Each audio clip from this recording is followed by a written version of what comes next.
সহায়তা কেন্দ্র অঞ্চলে খুলছে, আপনারা নাম নথিভুক্ত করবেন। কারণ কাজ করতে গিয়ে কফিন বন্দি দেহ আসছে, অনুদান পাওয়ার ক্ষেত্রে আমাদের এটা কাজে লাগবে। শ্রম কার্ড ফর্ম ফিল আপ করবেন। স্মার্ট মিটার নিয়ে গতকালকে বৈষ্ণবনগর সিসিতে আমরা ডেপুটেশন দিয়েছিলাম।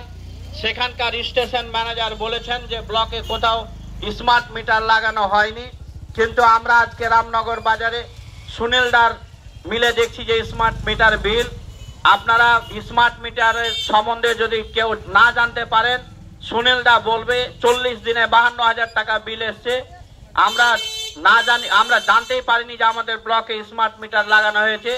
তার কনজিউমার আইডি নিয়ে আমরা প্রশাসনকে আবার নতুন করে জানাবো যে আপনারা বলেছেন যে আমরা স্মার্ট মিটার লাগাইনি, কিন্তু লাগানো হয়েছে। এরা চুপি চাপি গোটা রাজ্য তথা গোটা ব্লকে স্মার্ট মিটার লাগাবে। আপনারা সচেতন থাকবেন, কোনো মতে স্মার্ট মিটার লাগাতে দিবেন না। স্মার্ট মিটার লাগাতে গেলে আমাদের এলাকার যে পঞ্চায়েত প্রতিনিধি আছে তাদেরকে বলবেন, তারা প্রশাসনকে জানাবে, রাজনৈতিক দলকে জানাবে, আমরা বাধা দিব। এই এলাকার যে ভারত বাংলাদেশ সীমান্তবর্তী এলাকায় কৃষকের বিভিন্ন রকম সমস্যা আছে, সেই সমস্যা নিয়ে বিগত দিনে আমরা লড়াই আন্দোলন করেছি, আবার আমরা পাশে থাকব। কয়েকদিন আগে আমরা এখানে সারা ভারত ক্ষেত মজুর ইউনিয়নের সদস্য সংগ্রহ করতে এসে সুখনগরে কৃষকের উপরে বিভিন্ন রকম ভাবে অত্যাচার সংগঠিত হয়েছিল এবং